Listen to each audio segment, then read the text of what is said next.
organizing. Okay, and the first module we are running about staffing. A bit of organizing will come here also because everything is interrelated and interconnected.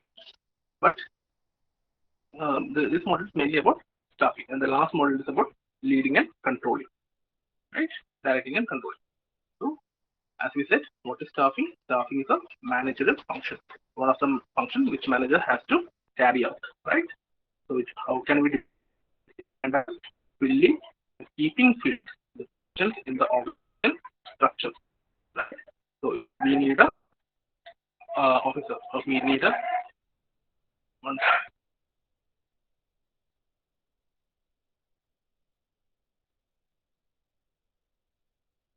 So we need obviously we need a site engineer, right? So there's a filling for, there's an opening for that. So we need to the site engineer. That is required to have it there, and keep fields and the car designs. We need to with another qualified person. So filling and keeping fields the organization structure. Okay, we used to say. So how is it is done? Identifying the workforce requirement. Okay. How many requirements? How many people need? What kind of people do we need? Identify the people available, right? Inventory people available. Making a list of people. We like how many MBA graduates do we have? How many have background in accounting? Need to make a list of who are working in our company, right? Inventorying the people available. Then recruiting, selecting, and placing. Okay, so we need to like opening. We need to be able to apply for the job, right? And they make sure that people apply for my company. So that is recruiting. Then after the people who came or came, I will right so promote them. Right? Assessment. Okay, assessment. You see what they have, how they are using, and in careers of new employee my so being something special in there. Okay, I would think he is a very talented person, so he should be with my company for. Okay, so what I'll do, I'll plan for his career. So I'll see. Okay, let him work for some time there. After 6 months, I'll promote him. I will plan for him. Okay, he might. So my job as a manager to identify the best and careers for. Then compensate and trade for. Okay, a person maybe below par as a total, right? He may be very good site engineer, but he may not know. Maybe very poor in designing. That we compensate. So since he more and more to is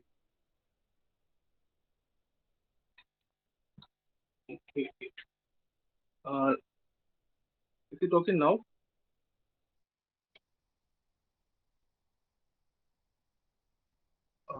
Yeah, right. So okay, so we need to train or develop. That is, sometimes what will happen is a new equipment would have come, right? When the total station came, so people were not familiar with total station. So we need to train our employees so that they can use the total station better, right? They can use the station. Now even it has developed, right? It's developed, and total station, we are going beyond total station, right? We are using GPS. So we need to train our employees so that they may use this equipment, right? So it's training and developing, and this has to be done for both the new candidates and also for the job holders, those are holding the job also, right? So for the old candidate, for those who are also already working with me, I have to do these things for them also and for the new candidates also. Okay? And why do I do this? So that they can accomplish their task effectively and efficiently, right? Okay. Now, what is the process of staffing? The first thing is planning.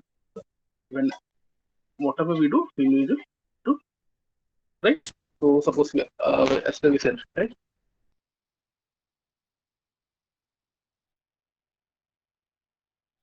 Okay. Whatever we need to do, we have to plan. Suppose we are opening a restaurant, so we need to know how many people are we going to serve. Okay, how many tables are there? So based on that, what we'll do, we'll decide upon the cooks, number of cooks, number of waiters, the floor staff, cleaning staff. All these things have to be estimated, right? So first thing is planning, that is estimation of the number of staff members required for the company. Then we need to recruit and select. So we know I need 2 cooks, I need 10 waiters, I need 5 cleaning staff. So we know how many are there required. We have estimated. Now we need to recruit. We need to attract resumes, right? So we need to recruit, and from the resumes which we get, we need to select the best. Then we need to train and develop, right? So again, we'll have a meeting, and I'll say, okay, this is my restaurant, this is my vision for the restaurant, and this is how we have to work, right? So always be pleasing, always smile at the customer like that. Whatever is the quality of the restaurant, I'll convey to them. So I'll train them and develop them. Okay. Then I'll do a performance operation. Okay. That is, I'll assess the work performed by the staff members. What are they doing? Are they doing it properly? Is the cook is he producing good dishes? Is it tasty? Okay. Is it taste okay? Are the waiters doing the job properly? Are they polite to the customers like that? We'll do. Okay. Now we have to we are seeing the 3 terms: authority, power, and responsibility. Right?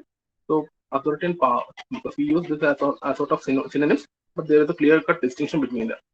Right? So power means it is the ability of an individual or a group of individuals to affect or influence the beliefs or actions of other person or group. Okay? So authority or power, authority means this power means it is the ability of an individual or a group, okay, to affect the or influence the beliefs or actions of other persons or even groups, right? That is power. Now, what is authority? Authority means it's again a power, but it is due to the position. Okay, it is due to the position the person is having a power. Okay, it's the right in a position to exercise discretion in making decision affecting others. Okay, so the position has given me the right to use my judgment to make a decision that will affect other people also. Okay, the position has given me the authority, or the company has given me an authority. In a company, there will be certain positions who can make decisions, right? That is authority. And what is responsibility? Responsibility means it is the obligation of a subordinate to whom a duty has been assigned. So when a subordinate has been assigned a duty, he has to perform it to the best of his ability. So that is his responsibility. Once you get a job, once you get a task, you have to do it to the best. Okay, so that the best result is achieved. Right. So sometimes you may have to go beyond your best, right, for the best of the company. Right. So according to Coombs and O'Donnell, authority, the power to command others to act or not to act. Okay, do, don't, both can do. I can say do this. I can say don't do this. Okay, act or not to act in a manner deemed by the possessor of the authority. Okay, in a manner deemed means who is having the authority. Okay, according to his judgment. Okay, suppose if I am having the authority, so I can tell you do that or don't do that, right? And why do I do this? Again, to further my enterprise or departmental purpose, right? So that's about authority and power. Just understand the terms. Okay, there is a distinction between them, and you should know that, right? Next is empowerment. So empowerment means the employees, managers, or team at all levels in the organization are given the power to make decisions without asking their superiors for permission. Okay, empowerment. Okay, so you are powered. You are getting powered. Okay, so empowerment means who is getting the power? Everyone. Okay, so who can be managers, can be employees, or even teams, and that too at all levels. You may be working at a lower level. Okay, maybe working at middle level, or you. Okay, so at all levels, you are getting powered. And what is the power? You are given the power to make the decisions. Okay, you are given the power to make decisions without asking your supervisors for permission. Okay, so what is the underlying principle? The principle is that those who are closest to the work are able to make better decisions. Right? Are will be able to make best decisions, and one condition is that provided they are competent enough. Okay, suppose if they have the skills, required skills, and they are competent enough, they can make the required uh, judgment. Okay, they make them require the decision. Like we had said example, right, about the purchase manager. So what will happen is, yeah, if I be the being a site engineer, I'll send a requirement. I need 10 bags of cement for so and so date. So the purchase manager, what he do? If the company policies, he will have to ask the supervisor. So this so from the site, so and so has asked for this much of cement. What should I? So supervisor will say, okay, you may proceed. Right? That is one scenario. And if the manager is the purchase manager is empowered enough, if he is having the power to make decision, and if he sees, okay, if he can look into the previous history. So, okay, 10 bags of cement were given on that date. Now he's asking for 10 bags of cement on this date. So it might be he might have used the cement, right? So it's a genuine call. So he'll say okay, and he'll place the order. That will happen only when he's having the right. He's given the authority to make decisions, or rather, he is empowered. Okay, so empowered means superior has to share the power and authority with their subordinates. Okay, so he's not giving the power; he's sharing his authority. Okay? He's sharing it with the subordinates. The next thing is delegation. So what you have to understand is there are terms like empowerment, delegation, centralization, decentralization. Everything is more or less similar. Okay, concept-wise it's similar, but there's clear difference between them also. Okay? So empowerment means employees, the managers at all levels are getting empowered, meaning they're getting to make the decisions without asking their supervisors for permission. That is empowerment. So empowerment, I can make my decisions without asking my supervision. So if I am empowered. Okay. Now delegation of authority means the sharing of power.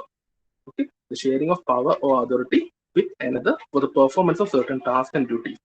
Okay. So delegation of power.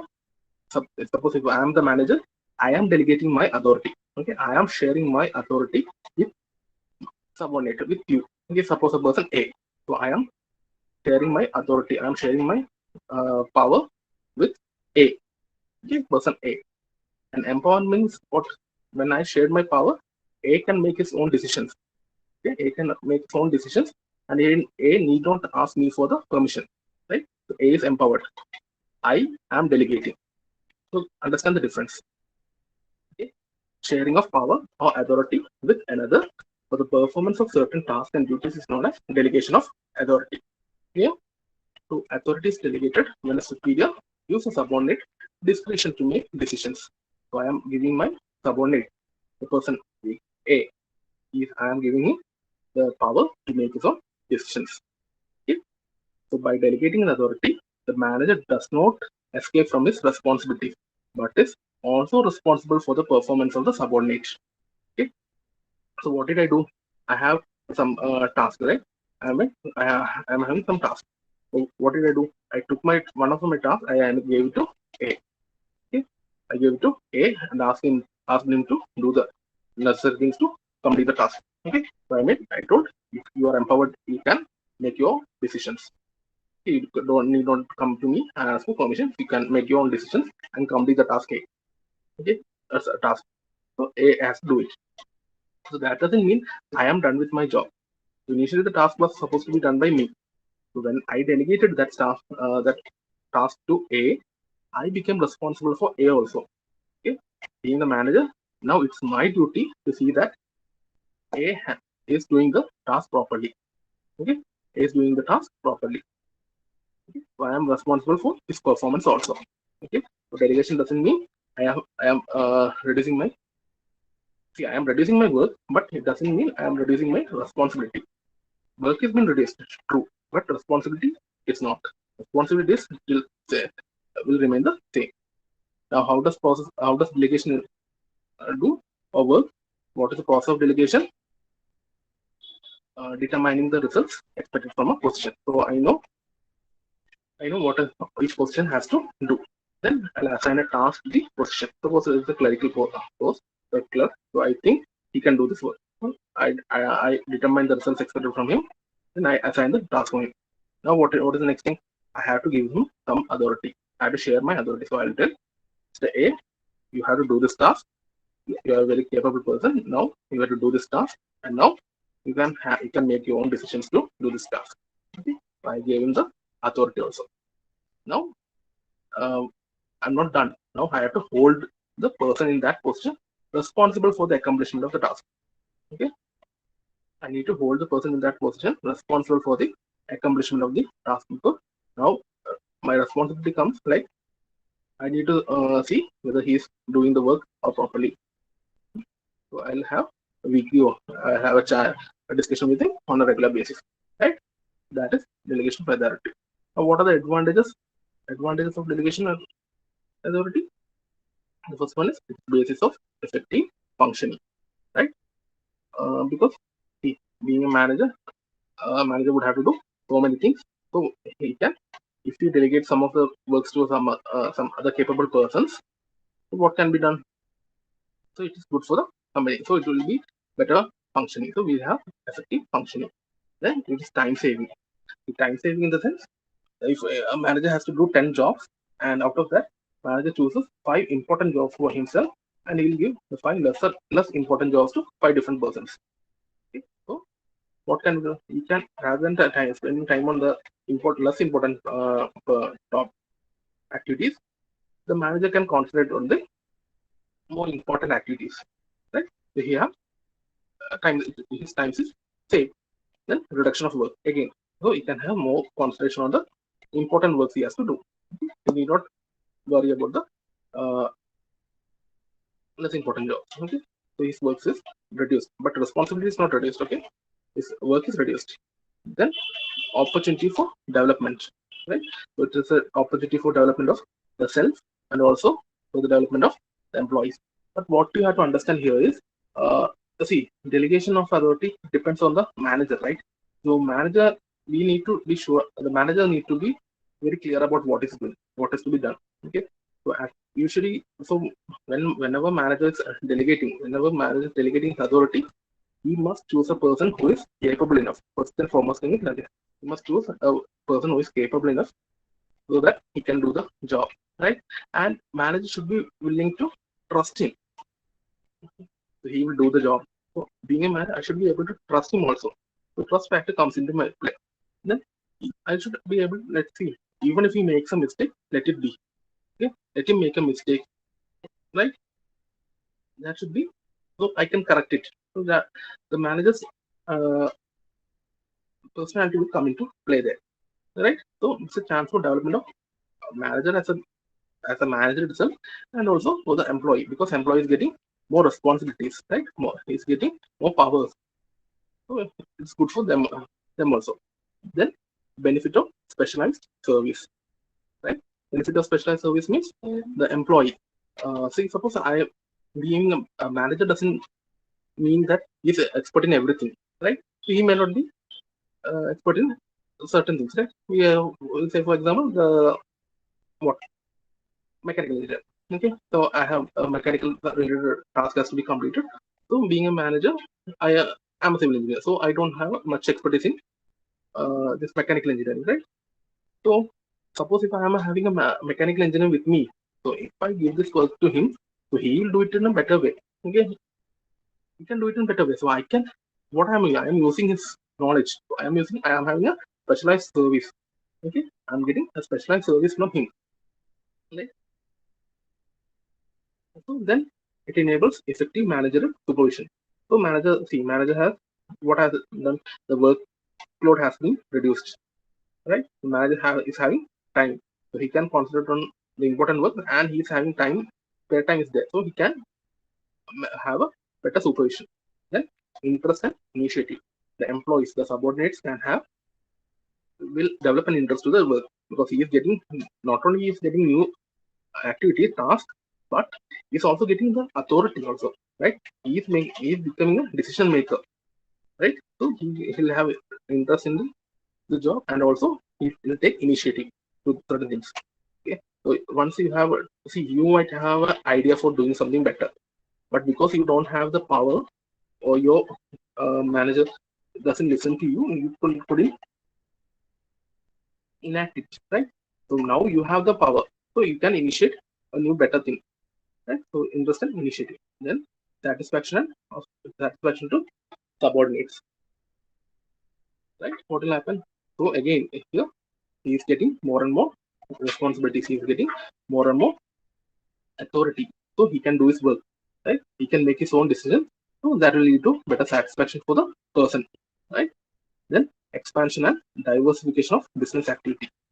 Expansion and diversification of business activity means, again we said, right? So I had a mechanical related task to be done. So I had a mechanical engineer with me, so I have asked him to do that. So if he has done a good job, what can be done? Tomorrow we can get more and more such jobs into our company, right? We can expand, we can diversify, we can even launch a new branch for our company. Okay? We'll do mechanical related works, right? So expansion and diversification of business activity. Yeah, so far, got any doubt? Let me know, please. Right. The next one is decentralization of authority. Okay. So basically, what did we say? Authority means what? Authority means it is a power, right? It's a power which has been given to some person because of his position to make decisions, on the basis of his judgment that may affect other people, right? That is authority, right? Authority means it is the power which has been given to some people, some person due to his position. So, and what does the power do? He can make using his judgment. According to his judgment, he can make decisions that will affect other persons, right? That is the that means that is authority, right? Now, decentralization means decentral. Okay? So rather than one person having all the power, one person having all the authority, we are what are we doing? We are distributing it. We are dispersing it. So decentralization is the tendency to disperse decision-making authority in an organized structure, right? So rather than one person having all the decision-making authority, the decision-making authority of it has been dispersed. Okay. So we'll have a MD, a director will be there. There will be different departments. So each department will have its own head. So rather than the MD holding all the power, the MD will give the director will give some of his powers to the department heads, right? The marketing head, the finance head, the production head. So all of these persons will get the power. Okay, and what's the power? Decision making authority. It's tendency to disperse the decision making authority, right? Yeah. So again, here also the personality will come into play. How the person is. Okay, is he willing to do this, or rather he had? Suppose what will happen is he is willing to do this. He is willing to give decision-making authority for other people, but there is no persons with caliber in the organization. That will also happen, okay? But that should not be the case. Okay? What should happen is we should be able to disperse his decision-making authority. Decentralization should be done, because of what happens is if a person is having all the authority, all the power, and is having zero responsibility. Okay, he doesn't have any responsibility. What will happen? It becomes like an autocratic. Okay, he can do whatever he wants. He doesn't have to take any responsibility. Okay, rather than that, the power should be distributed, right? So what does this do? It promotes promotes initiative and responsibility in persons in charge of doing the job. Okay.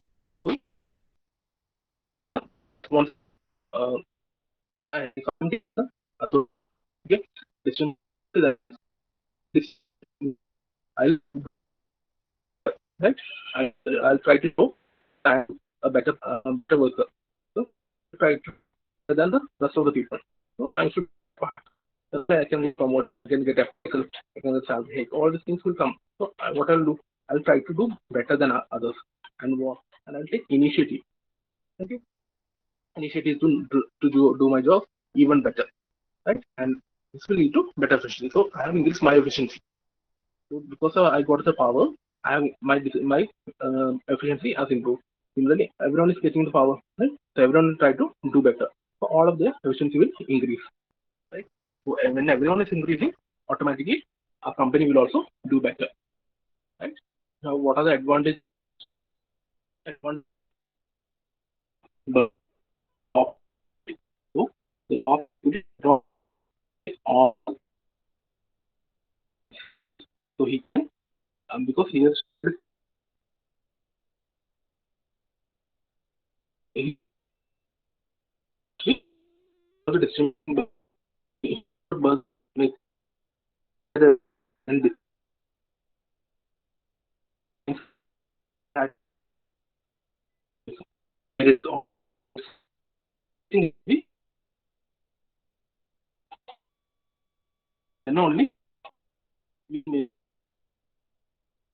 so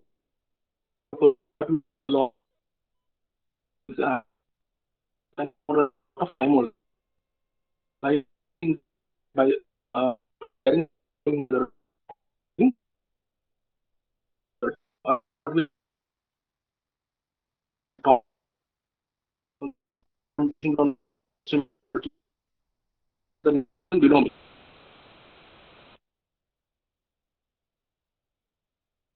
Talk like so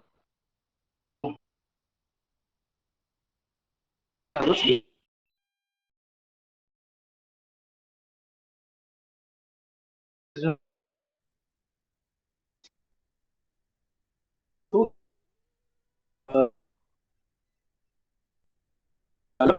again perspective is given to the responsibility of the authority. Decision making authority is given to the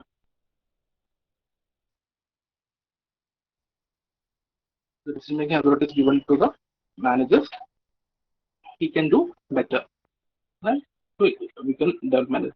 So the person who was not a manager now becomes a candidate for future manager post. Okay, then facilitate better and speedy decisions. Okay, so when we are delegating, when we are giving the power to someone, we are giving the power to someone who is doing the job, right? So he is the one who is doing job. So he is in connection with the work. So he can do what he can make better decisions and speedy decisions, right? Then growth and diversification. Like again we said earlier, in the case of a mechanical engineer, right? So I am giving the powers to a mechanical engineer to make decisions related to mechanical engineering works which we do, right? So once we making good decisions, good products are being generated. That means we can grow, we can diversify. Okay, so rather than being a civil engineering company or a construction company, we can start taking mechanical works also. Okay, we can have a branch of mechanical engineering works also. Then motivation of subordinates. Motivation of subordinates means the subordinates are getting. See, they are saying that because that person is doing person A is doing good job, is getting more and more responsibility, is getting more and more power. Okay? Person A and B will be on the same level, but because person A is doing better job, he's getting more and more power. Authority is being given, he's getting more and more decision making powers. So he's rising quickly. So when the person B sees that, so he will also have a tendency. It will motivate him also to do better and better communication also. Communication means again the person who is very close to the work is making decisions. So he can hear the queries, he can hear the questions from the workers and they can work together and solve the problem. So it will lead to better communication, right? And what are the disadvantages? Disadvantages means increased administrative expenses because duplication of resources will be there, right? So because we are having many people are making decisions, so resources will be duplicated, right? So that will lead to expenses. Administrative expenses will rise. Then it is unsuitable for small organizations. Okay? We are talking about only very big organizations only this will do. Then it depends on the quality of the managers. Okay, so it will depend on the quality of manager who is giving the authority. Also will have a role. So who is sharing the authority? That's top level manager. Quality of his quality will do because he is the one who's choosing the person to give the power, right? So his judgment is in question. So if he is a good enough manager, then good. So his choice must be good. But also, what will happen? The person who is getting the authority, he should be good enough, right? So quality of managers comes into play. Then lack of uniformity.